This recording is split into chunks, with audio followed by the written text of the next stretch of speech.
Good morning, everybody. Welcome to our City Council work session. Here we are in October already. We've got a fairly short agenda, but I'm going to quickly turn it over to our city manager to give us a quick update on the preschool child care. Yes, Mayor, thank you.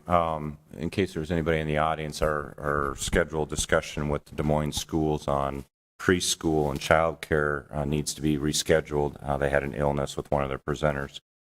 But I thought I'd let the council know we were planning to follow up that conversation this morning with a further discussion with our own library system, who are able to assist with early literacy and getting those third grade reader scores up. So I think what we'll do is we'll reschedule Des Moines schools and probably have the library actually present at that same conversation. And that way we can make some final decisions on those ARPA funds, if that's okay with council. And we'll let you know if that falls on our next workshop or possibly the November time frame. That's all I have really, Mayor, for that first one. My apologies. All right, let's move on to mosquito control. All right, we have Sue Ann Donovan and crew to help, and maybe she'll introduce our new Dalton as well.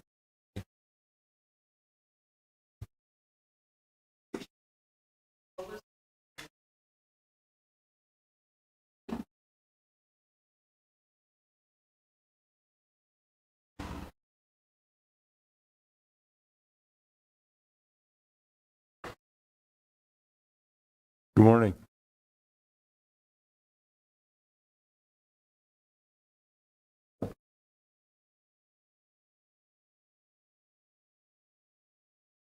What is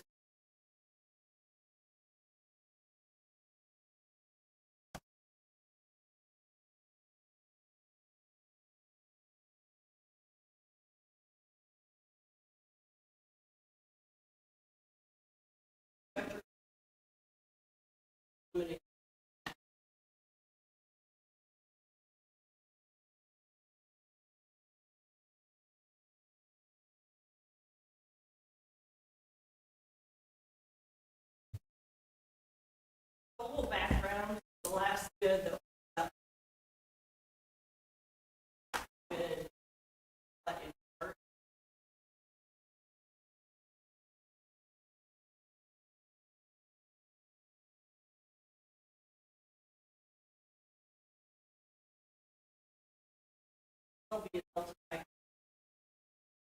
The trucks for, so that's the things that drive them down the streets and spray.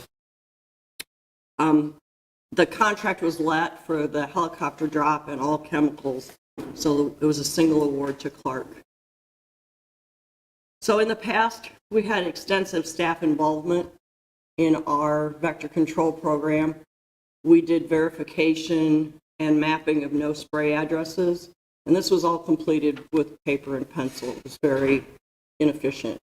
So what that means is somebody calls in and says, I don't want my address sprayed for whatever reason, or I have bees especially is a big reason that they will call in and say don't spray. We also took and mapped complaint calls. This was done with IT's help using Heat software.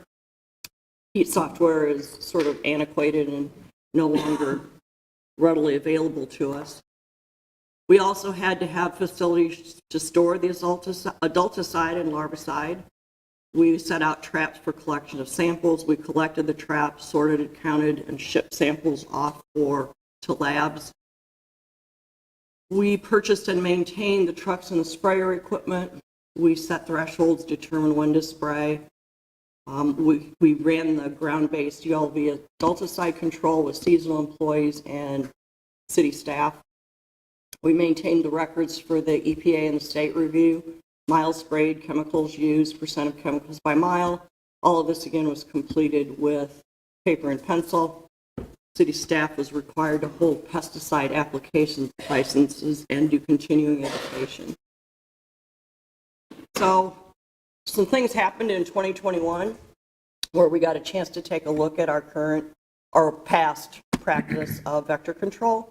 The staff person who managed the program retired. So we started looking at the program for efficiency and effectiveness and found that if we were going to come up to the best practices, we would need to add computerized mapping, equip our trucks with computers, purchase up-to-date traps, remove testing around, turnaround times, and construct a workspace and a chemical storage area at the MSC2. That would have cost about $40,000 to just construct the space that we would have needed. So we identified this as an opportunity for program improvement and amended our contract to outsource our in-house mosquito program. So the amended contracted services with Clark, they improved the shutoff efficiency through their computer mapping.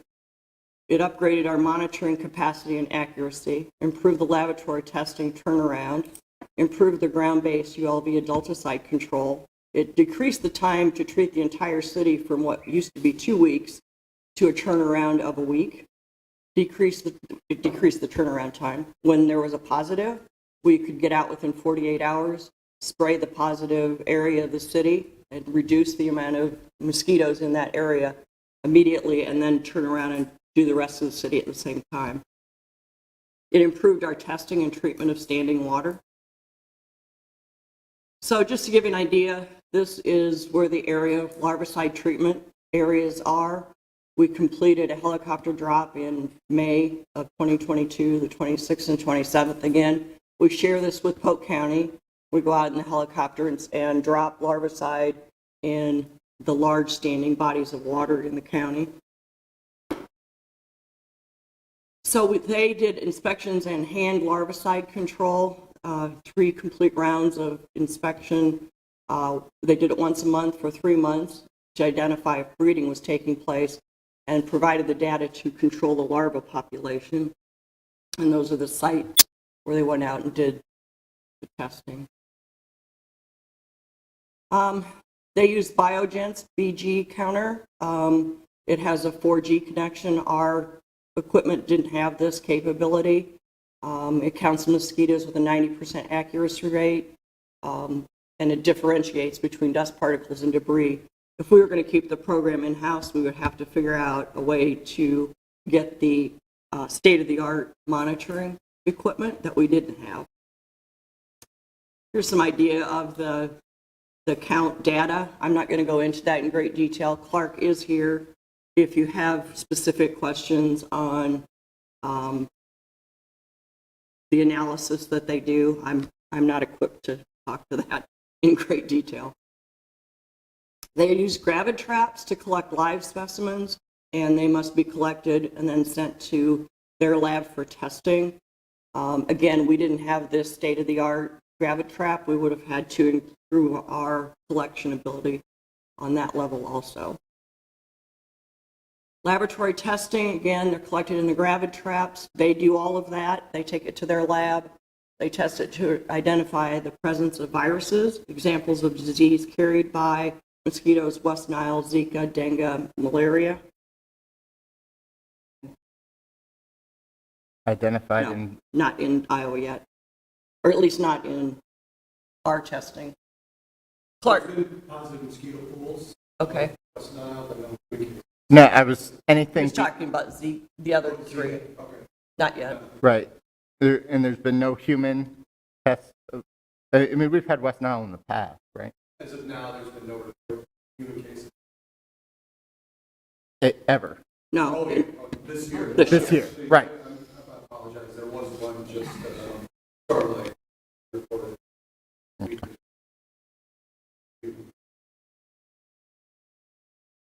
Again, here's the West Nile virus testing data. When we got a positive test in Beaverdale area, they were out within 48 hours spraying that area.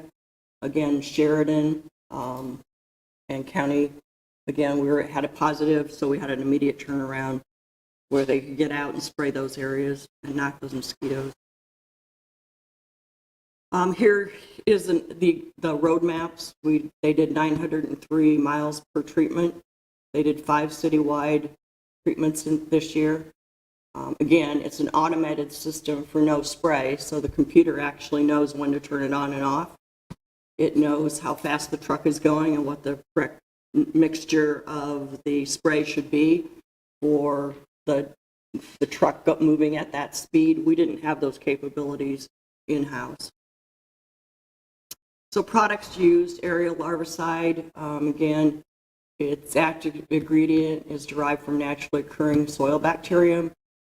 So we have the helicopter drop and then the insecticides hand control, where they went to the bodies of water and did it by hand.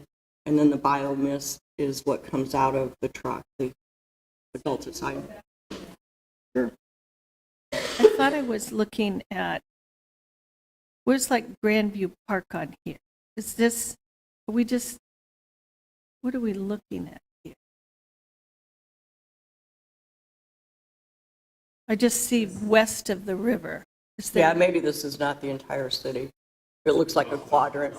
Yeah, so a is sample. there, that's I can just probably where get that map, but this is just a sample of, okay, but we had it east of the river too. oh, absolutely. It was citywide. Okay, Absolutely. okay. Yeah, I just would like to see that. Okay. Yeah, this is a citywide program. This is not. Yeah. So with the ground-based ULV adulticide control controls and reduces the number of mosquitoes that can spread viruses. They spray very small amounts of insecticide into the air to kill mosquitoes. Spray is a fine mist that fogs the area. It immediately kills flying mosquitoes. They do it early evening when the mosquitoes are more active. After spraying, they track mosquito populations. They take the test of the water to make sure where the counts are. When done correctly, this doesn't harm people, pets, animals, or the environment. Again, we do shut off for bees when they have beehives in their yard. For that last one, a little bit more. I mean, so what are we using that, so the things we're using don't have any effect on human populations? They're hitting mosquitoes. They're not. It isn't at a level that would hurt a person. Well, I get they're hitting mosquitoes. Mm-hmm. I mean, I've been outside when these things go by. I mean, it's definitely a noticeable level. Like you do not want to be outside when one of these trucks drives by your house. So what are the impacts to exposure for humans? You want to answer that? I mean, are these things? Yeah. Why don't you come up and. My name is Rob Olson, the control consultant with Clark. So I'm the kind of the main contact. So the level that we're putting out of mosquito control product is 0.68 ounces to the acre. So if you think, a shot glass is an ounce, so it's less than a shot glass over a football. So that's how much product we're putting out. And of that product, the active ingredient, it's a 315. The active ingredient is a 3% permethrin product. Of that less than shot glass, 3% of that is the permethrin, which is the killing agent for mosquitoes. So it's a very low dose, which is where the word ULV, it's ultra low volume, comes from. You don't mix it with any diesel.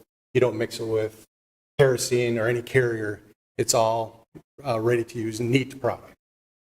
So that's how much product's coming out. And studies have shown that exposure to humans at that low dosage rates is negligible. For instance, they use permethrin-based products for head lice on kids, and that's a much, much higher dosage that you're putting directly on the skin and the hair. We're talking thousands times more potent. So that's why there's, when applied correctly, it's very negligible to humans. That, along with the sun exposure for the environment, it actually, absorbs in the environment very, very quickly.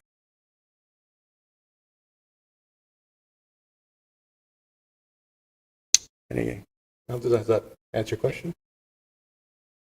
I mean, it sort of answered around it. but- Okay. And, I mean, And all of our products are EPA registered, so they go through the stringent, EPA testing as well, so they are, registered with the U.S. government as well. Any other things I can answer? Thank you.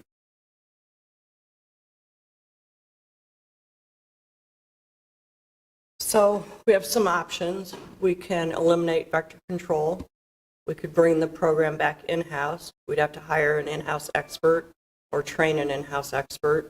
We'd have to purchase the equipment, find our storage space, build a workshop, and hire a temp workforce in the summer.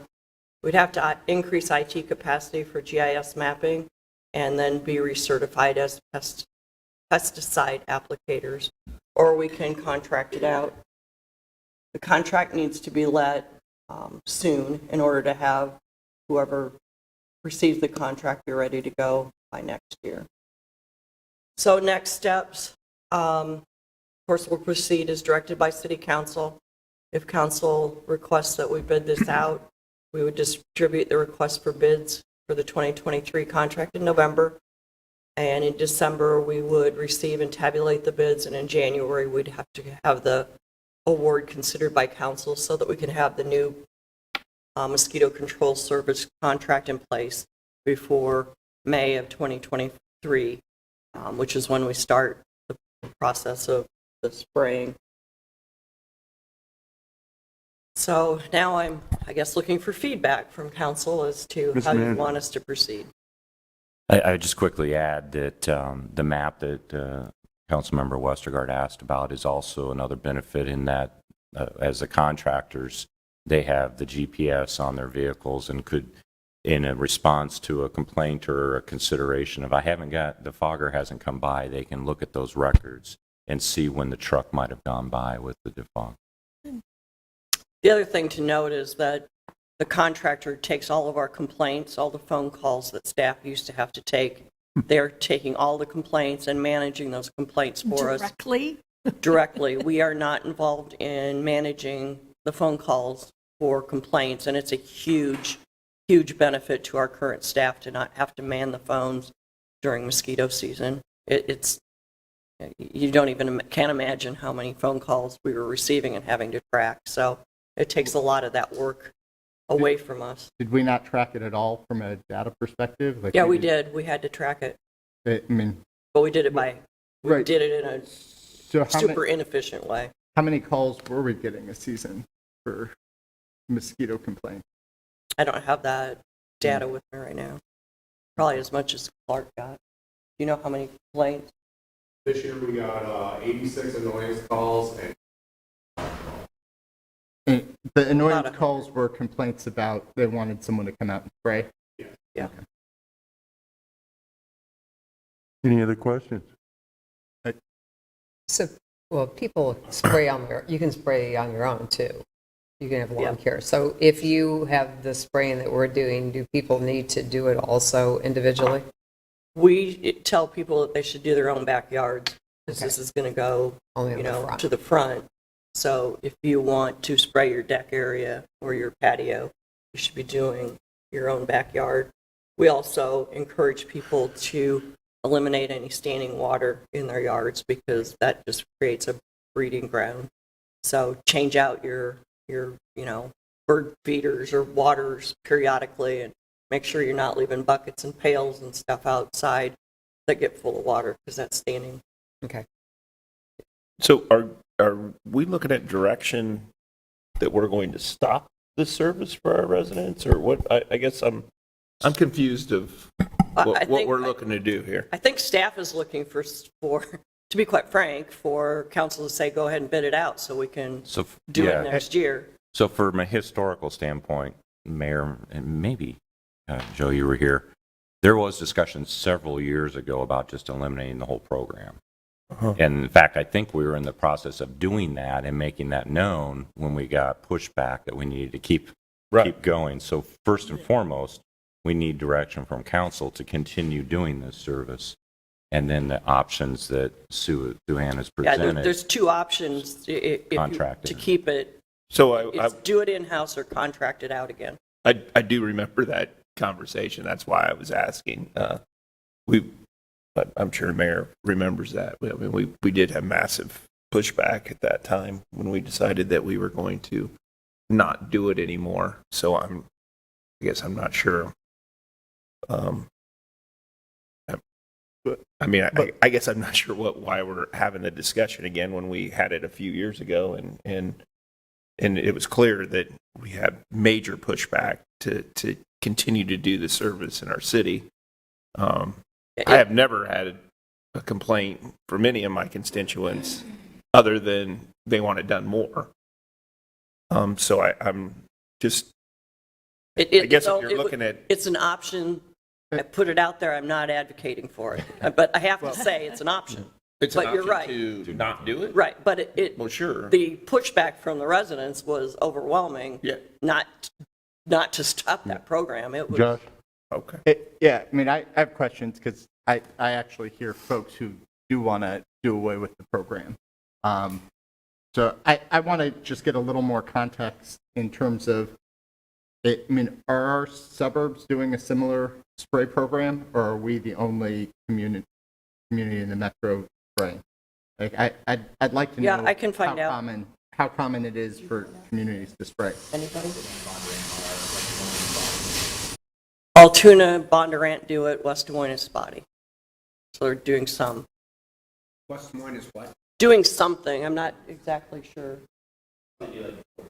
Before events. And they also include in the burial drop as well. Like the helicopter drop, they're also. How about the rest of Polk County?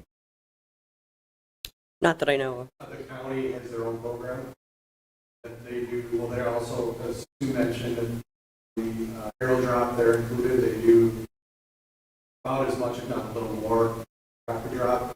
And they also have their own penalty program where they, so they have staff that go out and spray by truck. So, They have their own program.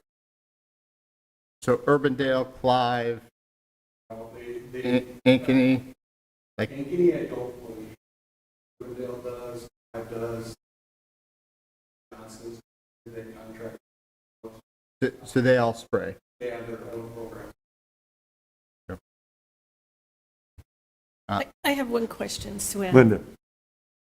So I'm supportive of keeping the program and contracting it out. It doesn't make sense, I don't feel, for us to invest in all of this equipment. We need to leave it to the professionals.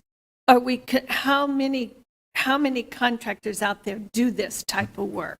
Are we concerned that we would get someone with less ability than who's here today, or how does that work? There are a couple others in Minnesota, apparently, that we would include in the bid. But we're going to write the bid so it does what we want it to Okay. do. I mean, Okay. we're not going to take a lesser service Perfect. just to Yeah. bid it out. We're going to bid it so we get what we need. There is the option too to do kind of an RFI to understand how many bidders we would have. And frankly, if we found that Clark was the only good option, I'd come back to council and say we need to negotiate directly with Clark. As a sole source. Are you based here in Des Moines or? Our corporate office is based out of Charles, Illinois. We do have office. We have one in Ankeny.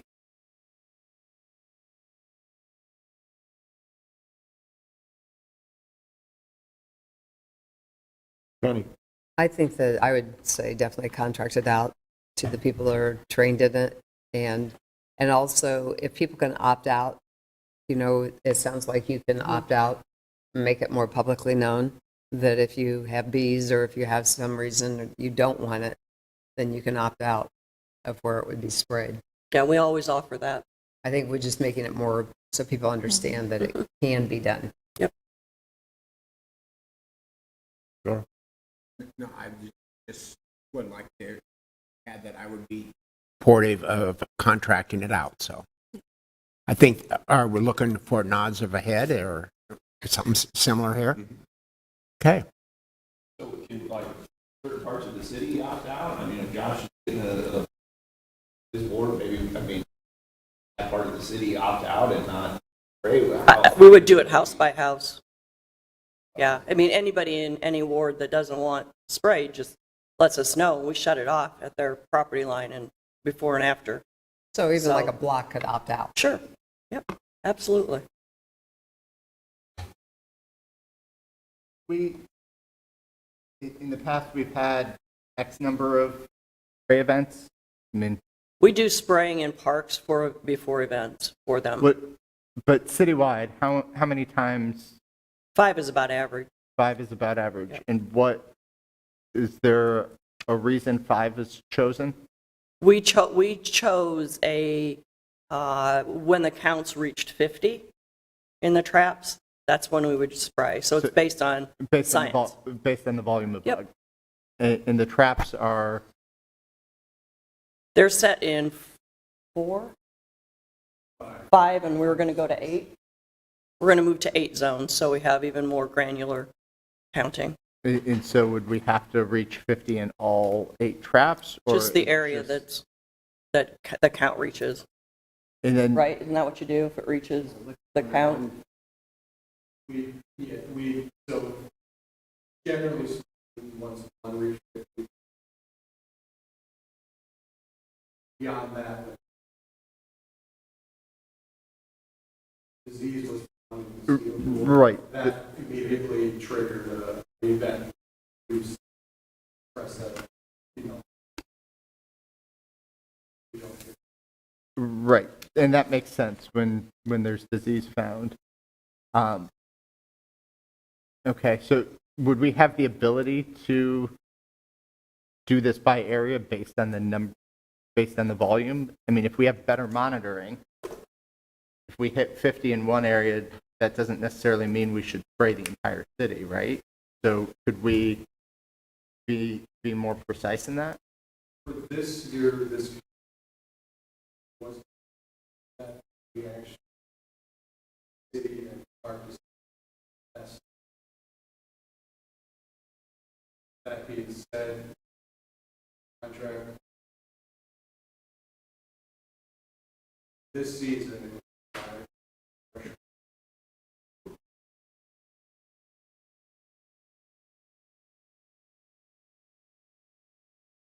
I mean, I guess I'd be interested in, if part of the advantage is that we have additional data so that we can be more precise and we know when and in what areas we have high volumes, I'd be interested in a more focused approach where we are spraying based on high volumes rather than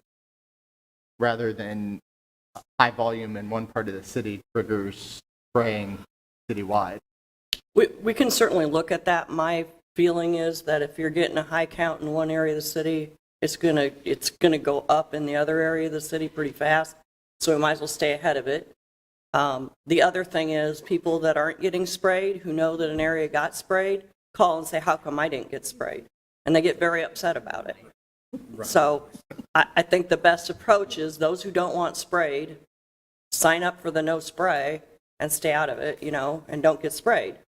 But it is a citywide effort. It's not neighborhood effort. It's citywide, and I think we should treat it that way. Right, but it's zones, and there, if there's a high volume in the northwest part of the city, that doesn't necessarily correlate with a high volume in the southeast part of the city. I guess if one of the advantages of having a contractor is better data, I'd like us to collect the data and base decisions on what the data shows us, because I think if there's a balance to be had and a better balance to be had, if there are areas that don't need spraying at a given time, and we can avoid both the cost and the additional exposure because the data shows that it's low in that area at that time, Well- but folks still want that service, like I We- guess, I would hope we would be collecting that data to try and inform our approach. Sure, and we can do that. I'm just saying that what's going to happen is you're going to spray the northwest or wherever the data shows. 2 days later, you're going to get a high count in the southeast, then you're getting a high count in the east, and you're not using the service effectively because they're pulling out, going back and forth, where if we can just do the city, we're done. Everybody's the same. It's equitable, and we can get it done. But we can certainly look at that approach.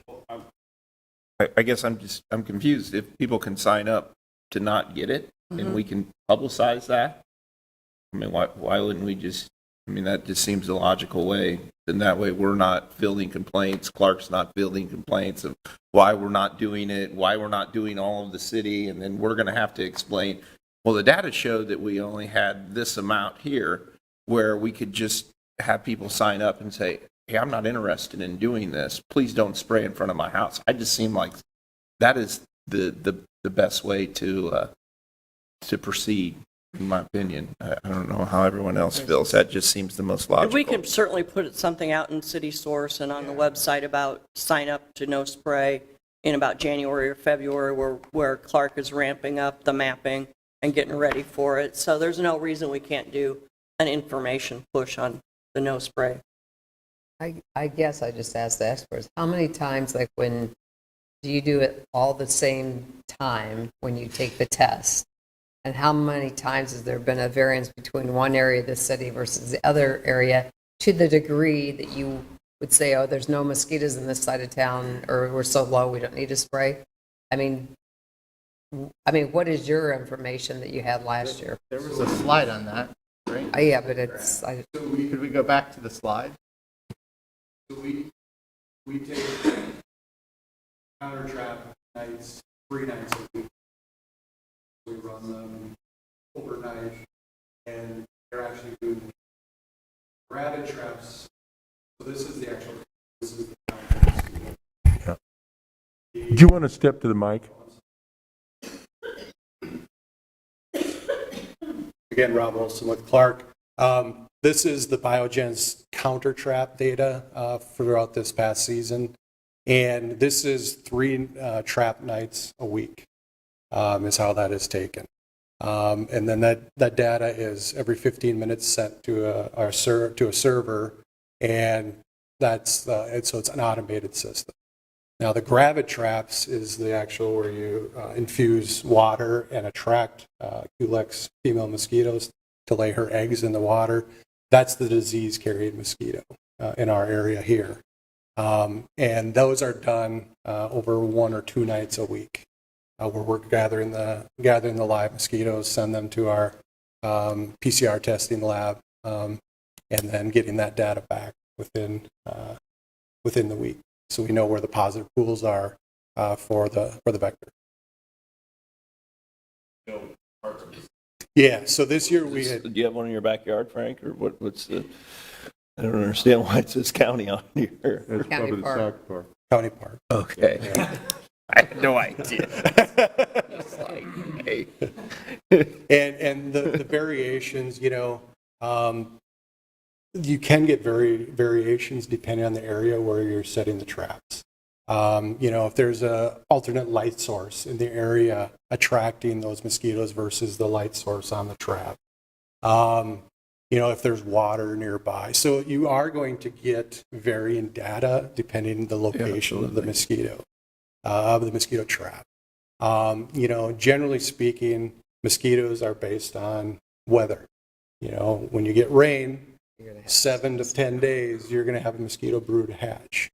So is that this year? This is this year's data. Okay. Yep. So what we had at the time when we sent the data, we will have updated because we just did finish a spray mission last night, actually, because we found more positive pools of mosquitoes for West Nile virus. So we just completed a spray last night, actually. So this data will be updated to the most current. So we are still active with your mosquito program as we speak. But again, to answer your question, I'm sorry. no, that's fine. But, different, areas where you set the traps does make a difference, for what the counts are. And what triggers the spray? What's it counts as? The threshold of 50 mosquitoes, Okay. and So we then, were over, okay, got it. yeah, and then Just wanted to make the sure. positive. For what's now? Sure. Okay, thank you. That's important. All right, anything else? Well, thank you. We'll proceed with the bid and follow Scott's direction to see who else out there could meet the specifications, and if not, work directly with Clark. When would you, if you're going to send out an RFI, when would that go out? I'll work with procurement, see this week, next week, if we can't get that out. Okay. We got to move fast because, we're heading into fall, but spring's going to happen faster than we think. So we got to get ahead of the contract. All right. Thank Thank you. you. Appreciate everybody being here. Thank you for your work. Until this evening, thank you all. This meeting's adjourned.